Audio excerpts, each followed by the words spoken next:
بسم الله الرحمن الرحيم اقرأ باسم ربك الذي خلق خلق الإنسان من علق اقرأ وربك الأكرم الذي علم بالقلم. الحمد لله نحمده ونستعينه ونستغفره ونعوذ بالله من شرور انفسنا وسيئات اعمالنا من يهده الله فلا مضل له ومن يضلل فلا هادي له واشهد ان لا اله الا الله وحده لا شريك له واشهد ان محمدا عبده ورسوله اما بعد. يا أيها الناس اتقوا ربكم الذي خلقكم من نفس واحدة وخلق منها زوجها وبث منهما رجالا كثيرا ونساء واتقوا الله الذي تساءلون به والأرحام إن الله كان عليكم رقيبا. يا أيها الذين آمنوا اتقوا الله حق تقاته ولا تموتن إلا وأنتم مسلمون. يا أيها الذين آمنوا اتقوا الله وقولوا قولا سديدا يصلح لكم أعمالكم ويغفر لكم ذنوبكم ومن يطع الله ورسوله فقد فاز فوزا عظيما. إن أصدق الحديث كتاب الله وأحسن الهدي هدي محمد صلى الله عليه وسلم وشر الأمور محدثاتها وكل محدثة بدعة وكل بدعة ضلالة وكل ضلالة في النار أو كما صلى الله عليه وسلم. கண்ணியம் நிறைந்த எல்லாம் உள்ள அல்லாஹ்வின் நல்லடியார்களே, இறைவன் நமக்கு கடமையாக்கிய இந்த ஜும்மாவின் தினத்திலே உங்கள் முன்னால் ரகசியம் ஓர் அமானியம் என்ற தலைப்பின் கீழே சில செய்திகளை நாம் சொல்ல இருக்கிறோம். இந்த உலகத்திலே வாழ்ந்து கொண்டிருக்கின்ற நாம யதார்த்தமான முறையிலே ஒரு நபரை பற்றிய செய்தியை பற்றி இன்னொரு மனிதனிடத்திலே சொல்வதிலே மிக ஆர்வமுடையவர்களாக இருப்பதை எல்லாரும் தெரிஞ்சிருக்கிறோம். ஏன்னு சொன்னால், ஒருத்தவங்க பற்றிய செய்தியை பிறரிடத்துல சொல்லி ஒரு சந்தோஷம், ஒரு மகிழ்ச்சி அடைவது மனிதனுடைய இயல்பாக இருக்குது. பொதுவாக இந்த உலகத்துல வாழ்கின்ற மனிதர்கள் தான் பிறரை பற்றிய ரகசியங்களையோ செய்திகளையோ அறிந்திருந்தால் செய்திகளாக மட்டும் சொல்லிவிட்டு அது ரகசியமாக இருந்தால் நாம் என்ன செய்யணும்? அல்லாஹ்வுக்கு பயந்து அதை ரகசியமாக ஒரு அமானிதமாக நினைத்து பிறரிடத்துல சொல்லாமல் அதை பாதுகாக்க வேண்டும். அதுக்கு பெயர் தான் அமானிதம். இந்த அடிப்படையில இறைவன் தனது திருமறையில இந்த ரகசியத்தை வேண்டுபவர்களை பற்றி சொல்லி காட்டுகிறார். பொதுவாக இந்த உலகத்துல நண்பர்களாக இருக்கக்கூடியவர்கள் ரெண்டு பேரும் நண்பராக இருக்கான்னு வச்சுக்கோங்க. ஒருவருடைய செய்தி தன்னுடைய நண்பரிடத்துல பகிர்ந்து கொள்ள வேண்டும், சொல்ல வேண்டும். அப்படி சொன்னால் தன்னுடைய மனபாரம் இறங்கும் என்று மனிதர்கள் யதார்த்தமாக நினைப்பதுண்டு. அப்படி நினைக்கின்ற மனிதர்கள் தன்னுடைய நண்பர்களிடத்துல நம்பி ஒரு செய்தியை சொல்றாங்க. நான் உங்கள்கிட்ட ஒரு செய்தியை சொல்றேன், அந்த செய்திய நீ யாரிடத்திலே சொல்லாத, நீ உன் மனசுக்குள்ள வச்சுக்க அப்படின்னு சொல்லி கேட்கிறாரு. அப்பா இல்ல நீ சொல்லு, நான் யார்கிட்டையும் சொல்ல மாட்டேன் அப்படின்னு அவர் சொல்லி கேட்கிறாரு. அதுக்கு பேர் என்ன? ஒரு உறுதிமொழி. நான் உன்னுடைய செய்தியை நான் யாருக்கிட்ட நான் சொல்ல மாட்டேன், நீ தைரியமா என்கிட்ட சொல்லு அப்படின்னு சொல்றது அவருக்கு கொடுக்கிற உறுதிமொழி. அந்த உறுதிமொழியை தான் மரணிக்கின்ற வரை என்ன செய்யணும்? அவர் தன்னுடைய மனசிலே வச்சுக்கணும், பிறரிடத்துல சொல்லக்கூடாது. இந்த மாதிரி பாதுகாத்து வைக்கிறதுக்கு பேர் தான் அமானிதம். இந்த அமானிதத்தை பிறரிடத்துல அவர் சொல்லிவிட்டால் அந்த அமானிதத்திற்கு அவர் மோசடி செய்வதாக. இப்போ ஒரு நண்பர் ஒரு செய்தியை சொல்றாரு, நான் ஒரு செய்தியை சொல்றேன், நீ யாருக்கிட்டையும் சொல்லாத. சரி, சொல்ல மாட்டேன் சொல்லு அப்படின்னு சொல்லிட்டு அவர் என்ன சொல்றாரு? அந்த செய்தியை சொல்றாரு. இதுதான் செய்தி, இந்த செய்தியை நான் உங்கள்கிட்ட அமானிதமா ஒப்படைக்கிறேன் யார்கிட்டையும் நீ சொல்லாத அப்படின்னு சொல்லிட்டு மீண்டும் மீண்டும் அவர்கிட்ட சொல்றாரு. யார்கிட்டையும் சொல்லாத அப்படின்னு. சரி நான் யார்கிட்டையும் சொல்ல மாட்டேன்னு சொல்லிட்டு அவர் சொல்லிட்டு அந்த பக்கம் போனோம்னு என்ன செய்வாரு? மனிதனுடைய இயல்பு. ஏன்? அவரிடத்துல இருக்கிற சைத்தான் அவனை தூண்டுவான், பாவம் செய்வதற்காக தூண்டுவான். அந்த அடிப்படையில் என்ன செய்வாருன்னா, அவர் அந்த பக்கம் போனோம்னே வேறொரு தமிழிடத்துல போய் இந்த மாதிரி அவர் ஒரு செய்தியை சொன்னாரு அப்படின்னு எல்லாத்தையும் அவர் என்னெல்லாம் சொன்னாரோ எல்லாத்தையும் அந்த இடத்துல ஒப்படைச்சிட்டு இவர் அவர்கிட்ட சொல்லுவாரு, இவர்ப்பா அவர் இந்த செய்தியை சொல்லும் போது யாருக்கே சொல்லாத, உன் மனசுலயே வச்சுக்கணும்னு சொன்னாரு. எனக்கு உங்ககிட்ட சொல்லணும்னு விருப்பமா இருந்துச்சு, நான் சொல்லிட்டேன். நீ என்ன செய்யற? யாருக்கே நீ சொல்லாத அப்படின்னு அவர்கிட்ட சொல்லுவாரு. அவர் சொல்லிட்டு போயிடுவாரு. இந்த சைத்தானோட வேலை என்ன சும்மா இருப்பானா? இவர் என்ன செய்வாரு? இப்படி அடுத்த இடத்துல சொல்ல ஆரம்பிப்பாரு. இந்த செய்தி எல்லா இடத்துலயும் போய் சேர்ந்துடும். இப்ப ரகசியங்கள் என்ன ஆகுது? பாதுகாக்கப்படுதா? எது அமானிதமாக ஒப்படைக்கப்பட்டதோ அந்த அமானிதத்திற்கு மோசடி செய்யக்கூடியவர்களாக மனிதர்கள் என்பதை நம்ம பார்க்கணும். இது இந்த மாதிரி ரகசியத்தை பார்க்கிறதுல இது ஒரு ரகம் மனிதர்கள். இன்னொரு ரகம் என்ன செய்வாருன்னு கேட்டீங்கன்னாக்கா, இது மாதிரி செய்தியை வாங்கினவரு நான் யாருக்கிட்டையும் சொல்றதுக்கு விரும்பலைங்கிறது தன்னை சொல்லிக்கிட்டு பொதுவாக போய் சொல்லுவாரு. இந்த மாதிரி இந்த நபர் ஒரு செய்தியை சொன்னாரு, ஆனா நான் யார்கிட்டையும் சொல்ல மாட்டேன்னு சொன்னாலும் பேசாம இருக்க முடியாதானே? இவர் என்ன செய்வார்னா, இவர் இடத்துல போய் சொல்லுகிற போது இந்த மாதிரி ஒரு செய்தியை சொன்னாரு, ஆனா நான் யார்கிட்டையும் சொல்ல விருப்பப்படல அப்படின்பாரு. இதை கேட்டவர் என்ன செய்வாருன்னா, அவருக்கு சைத்தான் போட்டு நோக்குவாங்க. என்ன அவர் அப்படி சொல்லிட்டாரு, நீ அவர்கிட்ட போய் என்ன செய்தி கேட்டு உடனே என்ன செய்வாரு? என்னப்பா செய்தி அப்படின்னு சொல்லிட்டு அவர்கிட்ட போய் நோக்கி கேட்பாரு. இல்ல அவர் யாருமே சொல்லக்கூடாதுன்னு சொல்லியிருக்காருப்பா, நீ சும்மா கேட்காத அப்படின்னு சொல்லுவாரு. சைத்தான் சும்மா விடுவானா? திருப்பி நோக்கி கேட்டோட அவர் என்ன செய்வாரு? கடைசியா அவருக்கு அந்த செய்தியை சொல்லிடுவாரு. சொன்ன பிறகு அவர் என்ன செய்வாங்க? பிற இடத்துல இந்த செய்தி இது பேர் என்னதுங்க, நம்ம யதார்த்தமான வார்த்தையை சொல்லுவோம்ல, முடிச்ச வெளியீடு. இந்த மாதிரி சொல்லியிருந்த செய்தி பிற இடத்துல போய் முடிச்சு அவங்க விட்டுறது. பிறருடைய ரகசியங்களை காப்பாற்றாமல் என்ன செய்வது? பிற இடத்துல போய் ஒப்படைப்பது. இது ஒரு அமானித மோசடி.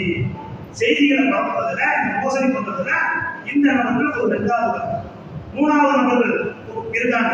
3வது வகையானவர்கள் எப்படிப்பட்டவர்கள்?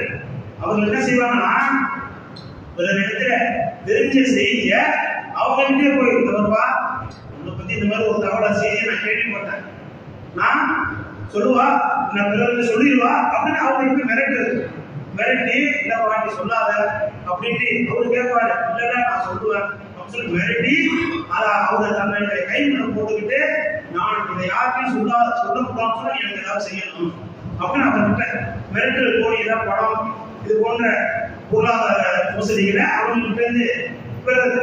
இது போன்ற மோசடிகளை பரப்புறது இன்னொரு வகையான மனிதர்களாக இருக்கிறத நம்ம பார்க்கணும். அப்ப இந்த மாதிரி பிறரிடத்துல சொல்லாதன்னு சொல்லி, நான் சொல்ல மாட்டேன் அப்படின்னு சொல்லி வாக்குறுதி கொடுக்குறாங்கல்ல, இந்த மாதிரி வாக்குறுதி கொடுக்கிறவரை பத்தி அல்லாஹ் தனது திருமறையை எப்படி சொல்லி காட்டுறான்னு சொன்னா, வாக்கை நிறைவேற்றுங்கள்.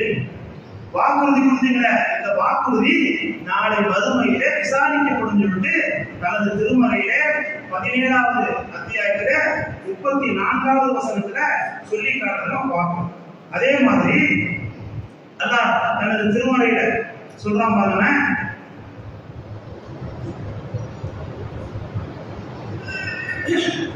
33வது அத்தியாயம் 22வது வசனத்துல சொல்றான், வானங்களுக்கும் பூமிக்கும் மலைகளுக்கும் அமானிதத்தை நாம் முன்வைத்தோம். வானம் பூமி மலைகளிடத்துல போய் அல்லாஹ் கேட்கிறான், நான் உங்களுக்கு ஒரு அமானிதத்தை கொடுக்குறேன், நீங்க அதை ஏற்றுக்கொள்கிறீர்களா அப்படின்னு கேட்கிறான். எப்பேற்பட்ட படைப்பு வானம், பூமி எப்பேற்பட்ட படைப்பு, மலை எப்பேற்பட்ட படைப்பு. அந்த படைப்பிடத்திற்கு அல்லாஹ் தான் படைச்சான். அந்த அல்லாஹ் தன்னுடைய படைப்பிடத்துக்கு போய் கேட்கிறான், நான் உங்களுக்கு ஒரு அமானிதத்தை தருவேன், நீங்க அதை சுமந்து கொள்வீர்களா அப்படின்னு கேட்கிறான். இல்ல எங்களால சுமந்து கொள்ள முடியாது அப்படின்னு அந்த படைப்பினங்கள் எல்லாம் பதில் சொன்ன பிறகு மனிதன் அதை சுமந்து கொண்டான். இந்த அமானிதத்தை நான் சுமந்து கொண்டேன் என்று மனிதன் ஏற்றுக்கொண்டான். ஆனால் அவன் அநீதி இழைப்பவனாகவும் அறியாதவனாக இருக்கின்றான் என்று இந்த அமானித்த மனுஷன் ஏற்றுக்கிட்டான்.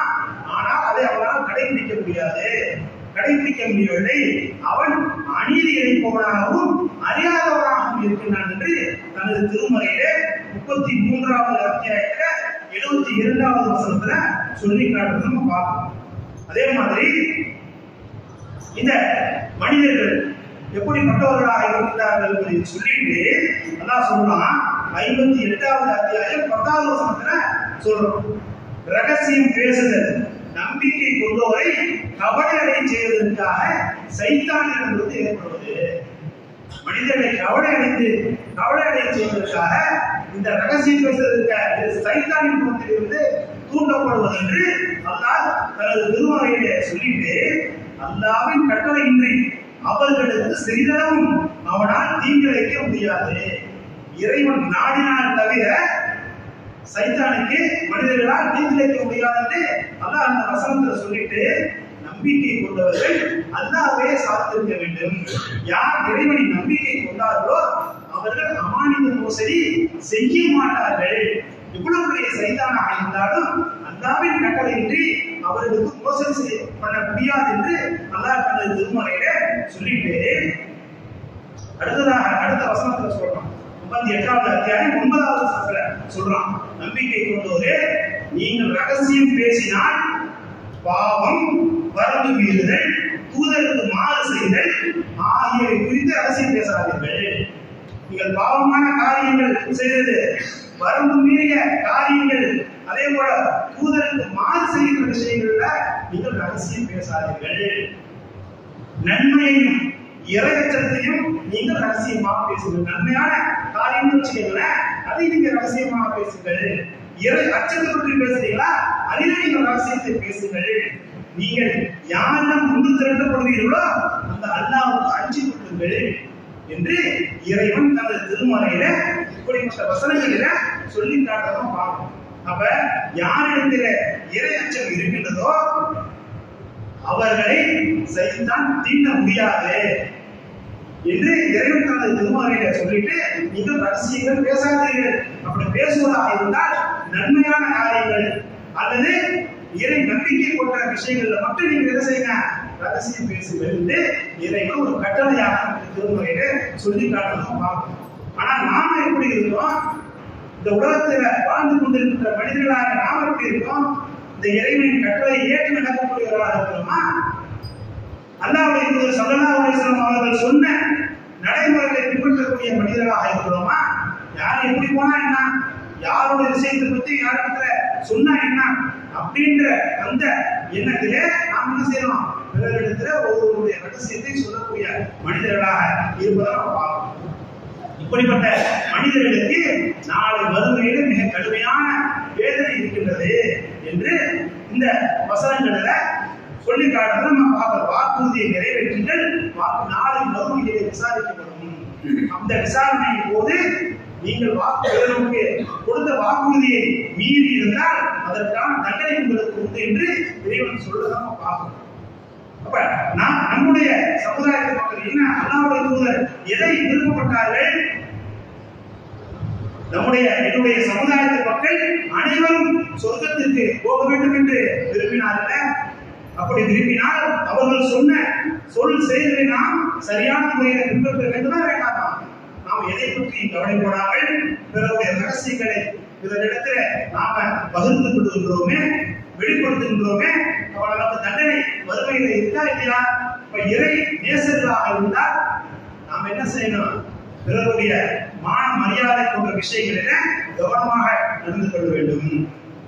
இந்த உலகத்துல எவ்வளவு பணம் காசு வசதிகள் இருந்தாலும் நாளை வறுமையிலே எதற்குமே பயன்படாது.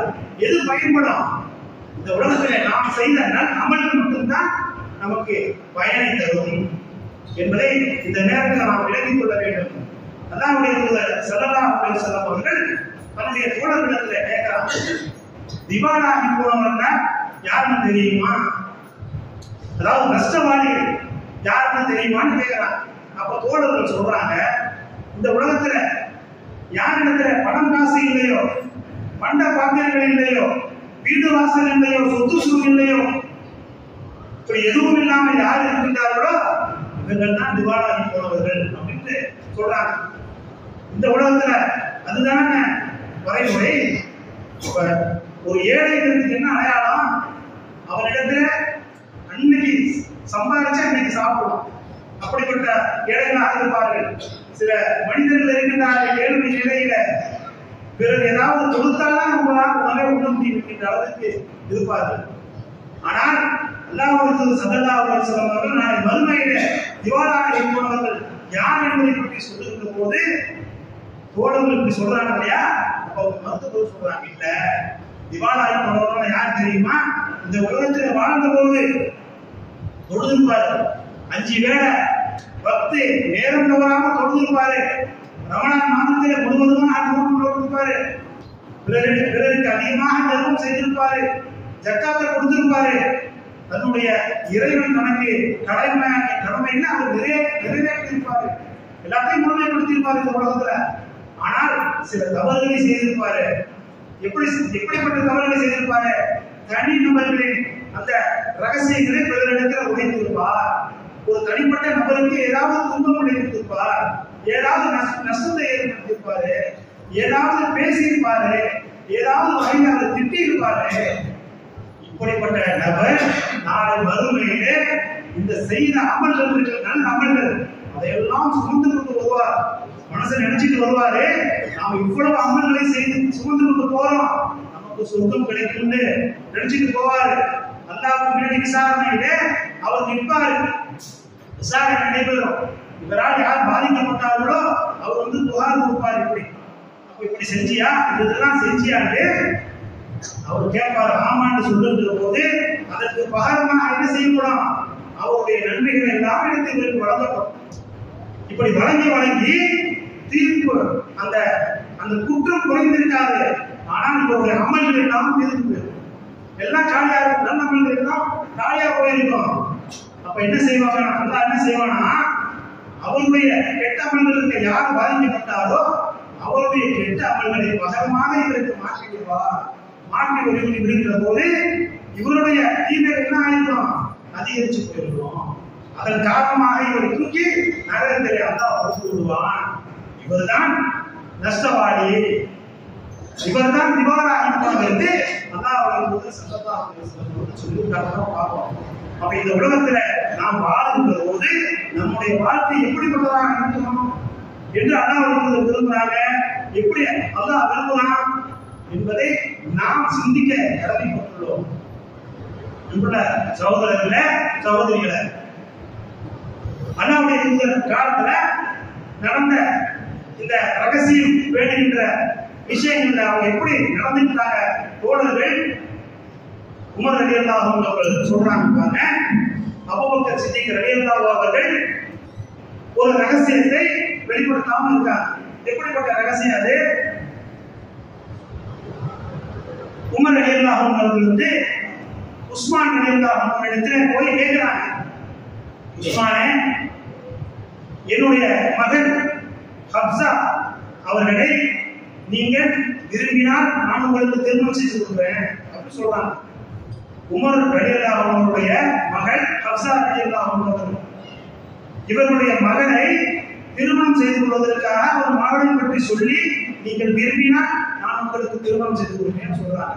அப்போ உஸ்மான் ரலியல்லாஹு அன்ஹு சொல்றாங்க, எனக்கு கொஞ்சம் அவகாசம் கொடுங்க, சிந்திக்கிறதுக்கு யோசனை பண்றதுக்கு கொஞ்சம் அவகாசம் கொடுங்க சொல்றாங்க. சரி, நீங்க யோசனை பண்ணிட்டு சொல்லுங்க. சில நாட்கள் கழித்து உஸ்மான் ரலியல்லாஹு அன்ஹு உமர் ரலியல்லாஹு அன்ஹு சந்திக்கிறார். சந்தி சொல்றாங்க, உமரே, உங்களுடைய மகளை நான் இப்போதைக்கு திருமணம் செய்து கொள்ள முடியாது, என்னால் இயலாது அப்படின்னு சொல்லிடுறாங்க. அப்படியா, சரி அப்படின்னு சொல்லிட்டு உமர் போய் என்ன செய்யறாங்க, அபூபக்கர் சித்திக் ரலியல்லாஹு அன்ஹு போய் சந்திக்கிறாங்க. சந்திச்சு அவங்க இடத்துல சொல்றாங்க, அபூபக்கரே, இந்த மாதிரி என்னுடைய மகள் ஹப்ஸா இருக்காங்க, அவங்கள நீங்கள் விரும்பினால் நான் உங்களுக்கு திருமணம் செய்து கொடுக்கிறேன் அப்படின்னு சொல்றாங்க. அபூபக்கர் சித்திக் ரலியல்லாஹு அன்ஹு ஒண்ணுமே ஒரு பதிலும் சொல்லல, வாய் திறந்து எதுவும் பேசல, சாமி இருந்துட்டாங்க. உஸ்மான் ரலியல்லாஹு அன்ஹு திரும்பி போயிட்டாங்க. சில நாட்கள் கழித்து நபிகள் நாயகம் ஸல்லல்லாஹு அலைஹி வஸல்லம் அவர்கள் ஹப்ஸா ரலியல்லாஹு அன்ஹா அவர்களை பெண் கேட்டு அவர்களுக்கு திருமணம் செய்து கொடுக்கப்படுகின்றது. ஹப்ஸா ரலியல்லாஹு அன்ஹா அவர்களை அதற்கு பிறகு சில நாட்கள் கழித்து அபூபக்கர் சித்திக் ரலியல்லாஹு அன்ஹு அவர்களுக்கு உமர் ரலியல்லாஹு அவர்களை சந்திக்கிறார். சந்திச்சு, உமரே, நீங்கள் உங்களுடைய மகள் ஹப்ஸா ரலியல்லாஹு அன்ஹா அவர்களை திருமணம் செய்து கொள்ள வேண்டி என்கிட்ட கேட்டீங்க. நான் எதுவுமே பதில் சொல்லல உங்களுக்கு. அதனால என் பேர்ல உங்களுக்கு கோபம் தானே அப்படின்னு கேட்கிறான். ஆமா, உங்க மேல எனக்கு வருத்தம் தான், கோபம் அப்படின்னு உமர் சொல்றான். ஏன்னு சொன்னா, நான் போய் உஸ்மான் போய் கேட்டேன், உஸ்மான் ரலியல்லாஹு போய் கேட்டேன். அவங்க அவகாசம் கேட்டாங்க.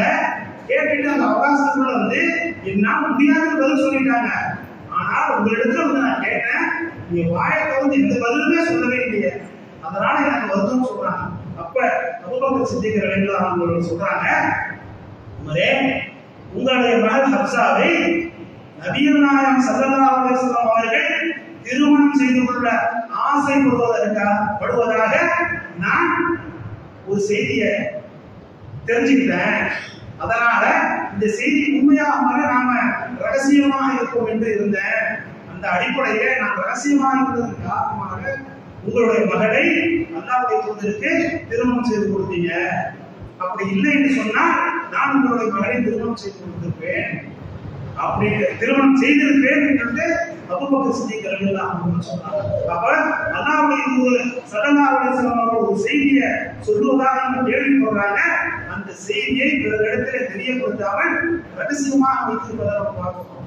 ரகசியங்களை பாதுகாக்கக்கூடிய விஷயங்கள்ல அவங்க அபூபக்கர் சித்திக் ரலியல்லாஹு அன்ஹு அவர்கள் எப்படி செயல்பட்டாங்க, அல்லாஹ்வுடைய தூதர் ஸல்லல்லாஹு அலைஹி வஸல்லம் தோழர்கள் எப்படி செயல்பட்டாங்க என்பதை நாம பார்க்கிறோம். அதே போல அனஸ் ரலியல்லாஹு அன்ஹு அவர்களிடத்துல அல்லாஹ்வுடைய தூதர் ஸல்லல்லாஹு அலைஹி வஸல்லம் வந்தாங்க. அவங்க ஒரு இடத்துல விளையாடிட்டு இருந்தாங்க.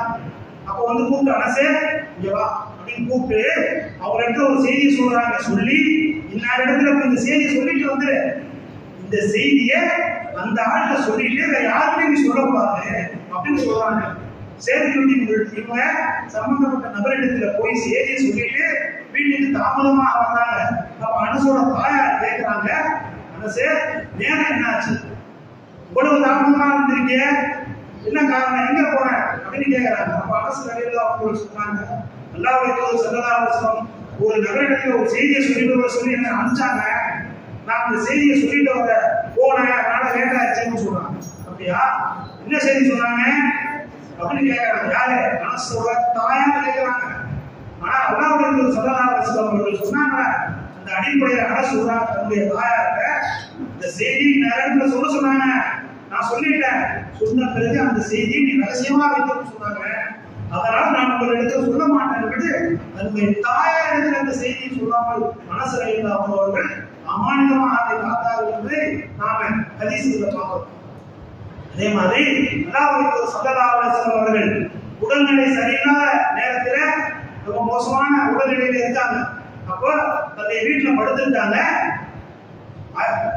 ஆயிஷா ரலியல்லாஹு அன்ஹா அறிவிக்கின்றாங்க ஒரு ஹதீஸை, எல்லாரும் எந்த மனைவி விடுபடாம எல்லாரும் அவர்களை சுற்றி அமர்ந்திருந்தோம். அல்லாஹ்வுடைய தூதர் படுத்திருக்காங்க, எல்லா மனைவிமாரும் அவங்களை சுற்றி இருக்காங்க. அந்த நேரத்துல ஃபாத்திமா ரலியல்லாஹு அன்ஹா அவர்கள் தன்னுடைய தந்தையை பார்ப்பதற்காக வந்தாங்க.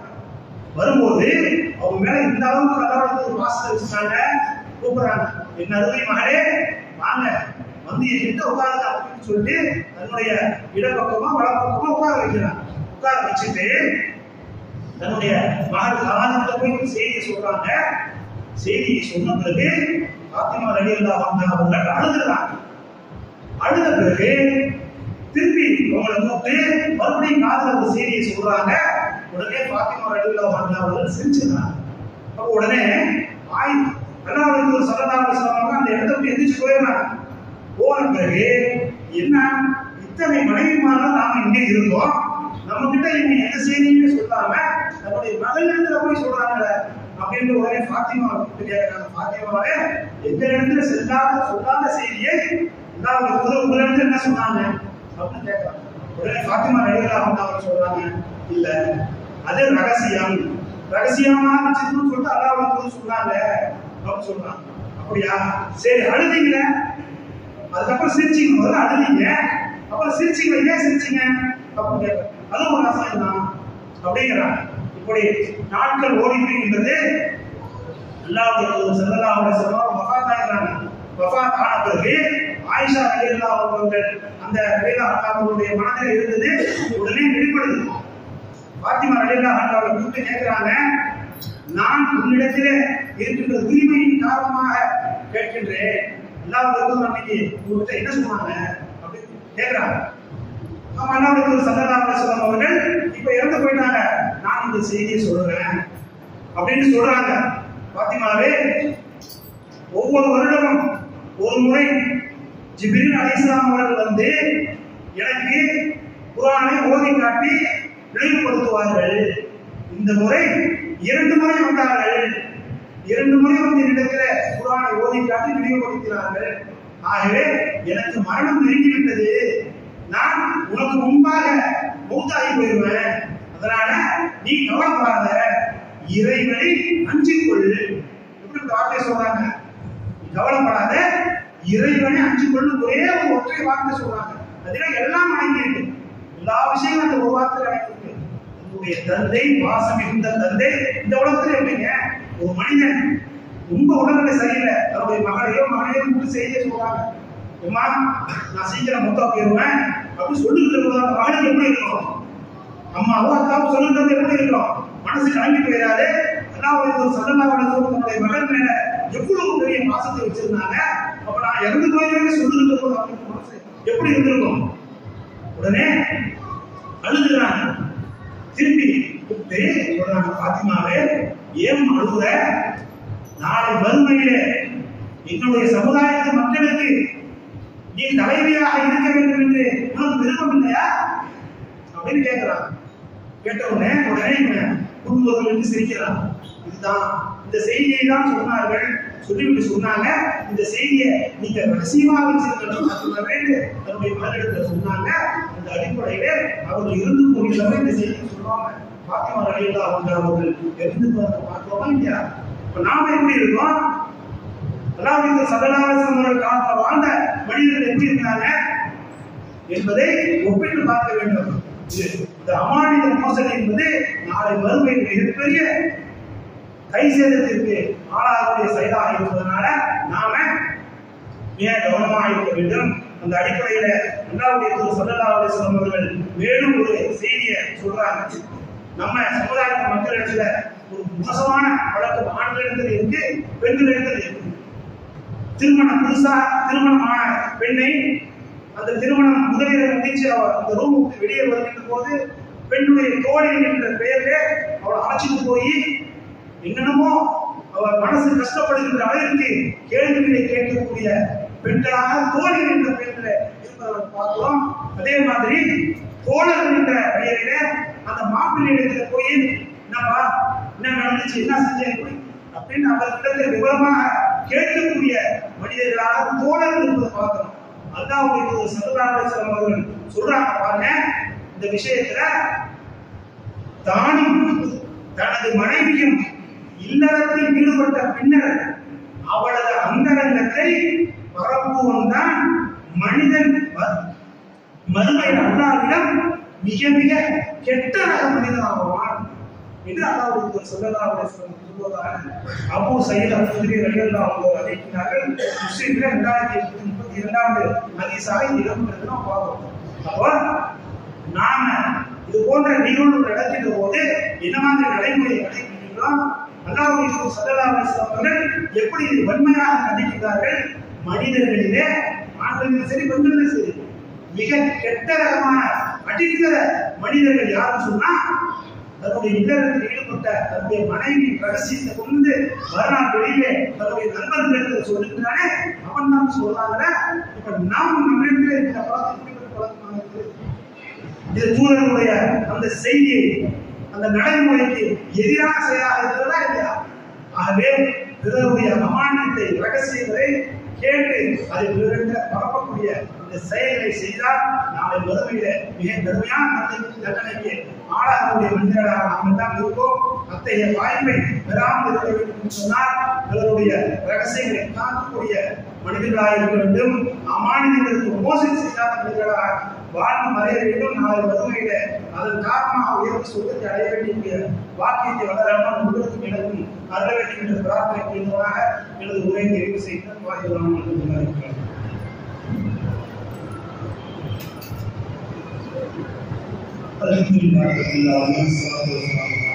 அன்புள்ள சகோதர சகோதரிகள், அல்லாஹ்வுடைய தூதர் ஸல்லல்லாஹு அலைஹி வஸல்லம் அவர்கள் கல்வி பற்றி சொல்லுகிற போது பிறருக்கு நாம் கல்விக்காக செய்கின்ற உதவி இல்லையா, அந்த உதவி நாளை மறுமையிலே நிரந்தர நன்மையை பெற்று தரக்கூடியதாக இருக்கு அப்படின்னு சொல்லிட்டு அல்லாஹ்வுடைய தூதர் ஸல்லல்லாஹு அலைஹி வஸல்லம் சொல்றாங்க. இது மாதிரியான தர்மத்தை பற்றி அல்லாஹ் தனது திருமறையில பல்வேறு வசனங்கள்ல சொல்லி காட்டும். அந்த அடிப்படையிலே கல்வி எந்த அளவிற்கு முக்கியமோ அந்த முக்கியத்துவத்தை உணர்ந்தவர்களாக நாம் என்ன செய்யறோம். இந்த ஜமாத்து குழந்தைகள் கல்வி விஷயத்துல ரொம்ப முக்கிய கவனம் எடுக்குது. அந்த அடிப்படையில நம்முடைய கிளையின் சார்பாக கிட்டத்தட்ட 70 பெண் குழந்தைகள் மதரசால படிச்சுட்டு இருக்காங்க. இந்த கல்வி, இவர்களுடைய கல்வி நாளை மறுமையில மிகப்பெரிய நன்மை பெற்றுத்தரக்கூடியதாக இருக்கும். அவர்கள் நாம் இந்த கல்வியை எந்த சிரமம் ஏற்பட்டாலும் விடாம நம்ம இதை செஞ்சுக்கிட்டு இவர்களுக்கு வழங்கப்படக்கூடிய இந்த கல்வி மதரசா வாடகை கட்டணத்துல இயங்கிக் கொண்டிருக்கிறது. அது கிட்டத்தட்ட இதுவரை நம்ம 6 இடங்கள்ல மாத்திட்டோம். ஏன்னா ஒரு இடத்த சூஸ் பண்ணி போறோம், 2 மாதம் 3 மாதம் மதரசா நடக்குது, அந்த இடத்த நீங்க காலி செஞ்சு கொடுங்க, நாங்க வீடு கட்ட போறோம், ஏதாவது ஒரு காரணத்தை சொல்லி அதை காலி பண்ண சொல்றாங்க. இப்படி இதுவரை 5-6 இடங்கள் மாறிட்டோம். இப்ப புதுசா ஒரு இடம் மாறி இருக்கோம். இந்த இடத்தை டிசம்பர் மாதத்துக்குள்ள எல்லாத்தையும் காலி பண்ணி கொடுங்க அப்படின்னு கேட்டுக்கிறாங்க. அந்த அடிப்படையில நாம் என்ன செஞ்சோம், கடந்த சுமார் ஒரு இடத்துல அறிவிச்சிருப்பாங்க. ஆனால் பள்ளிவாசல் கட்டுமானம் அப்படிங்கிற ஒரு திட்டத்தையும் நாம் அறிவிச்சு கிட்டத்தட்ட 27,60,60,000 ரூபாய் இடத்துல நாம அறிவிச்சோம். அந்த கட்டப்படி எப்படி கேட்டீங்கன்னா முன்னாடி, ஏன்னா வெளியிலேருந்து பார்த்தாக்கா ஒரு பள்ளிவாசல் போல தெரியல இல்லையா, நம்ம அப்படியே பொதுப்படையா வெளியில உள் வேலை முடிச்சுட்டு விட்டுருக்கோம். இதை பூர்த்தி செய்ய வேண்டும். மேலே தேவையான வசதிகளை ஒரு 30 தூரத்துக்கு ஏற்படுத்த வேண்டும் சொல்லிட்டு அதற்கு உண்டான திட்டம் தான் இந்த 22,60,000 ரூபாய்.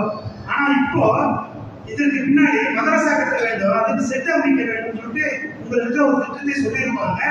இதை என்ன செய்யறாங்க, மக்கள் சரியான முறையில எழுதிக் கொள்ளாமல் அதுக்காக காசு கேட்டாங்க, இதுக்காக காசு கேட்கறாங்க அப்படின்னு குழம்பிக்கிறாங்க.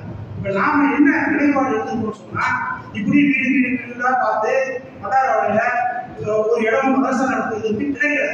ஆனால் நமக்கு கவலை என்னன்னு சொன்னா, இப்படி நடத்த முடியாம போயிடுச்சுன்னு சொன்னா இந்த பிள்ளைகளோட எதிர்காலம் கேள்விக்குறியாக போயிடும் என்ற அடிப்படையில இந்த மதரசா கூட இடத்துல மேலேயே ஒரு டென்ட் போட்டு ஒரு 70 பிள்ளைங்க பார்த்து பாடம் படிக்கிற அளவுக்கு ஷெட் அமைச்சிருக்கோம் அப்படின்னு நம்ம திட்டம் கொடுத்ததுனால அதற்கு உண்டான அந்த தொகை தான் நம்ம உங்களிடத்துல அறிவிச்சோம். அதற்கும் கட்டுமான திட்டத்திற்கும் எந்த தொடர்பும் இல்லை என்று உங்களிடத்தில் நாம தெரிவிச்சு கொள்கிறோம். அந்த அடிப்படையில கொஞ்சம் பொருளாதாரம் சேர்ந்திருக்கு, கொஞ்சம் பொருள்களும் சேர்ந்திருக்கு, இன்னும் கொஞ்சம் தேவைப்படுத்த செட் அமைக்க வேண்டும் சொன்னால் உங்களுடைய எதிர்கால நன்மையை கருதியை நாம் இந்த திட்டத்தை கையில் எடுத்திருக்கிறோம். உங்கள் மேல் உங்களுக்கு கிடைக்கக்கூடிய நன்மைகளை எதிர்பார்த்து நாம் இந்த திட்டத்தை கையில் எடுத்திருக்கிறோம். அதன் காரணமாக என்ன செய்ய எந்த பிரதிபலன் எதிர்பார்க்காமல் இந்த திட்டத்திற்காக உதவி செய்வார் கேட்டுக்கொள்கிறோம். அதன் காரணமாக மேலே கல்வி பயிலக்கூடிய பாக்கியத்தை குழந்தைகள் பெறும். அதன் காரணமாக நாம் நிர்ணயிக்க பெறலாம் என்று கேட்டுக்கொண்டு எனது முறையை நிறைவு செய்கின்றேன். வாயிலாக நாம் திரும்ப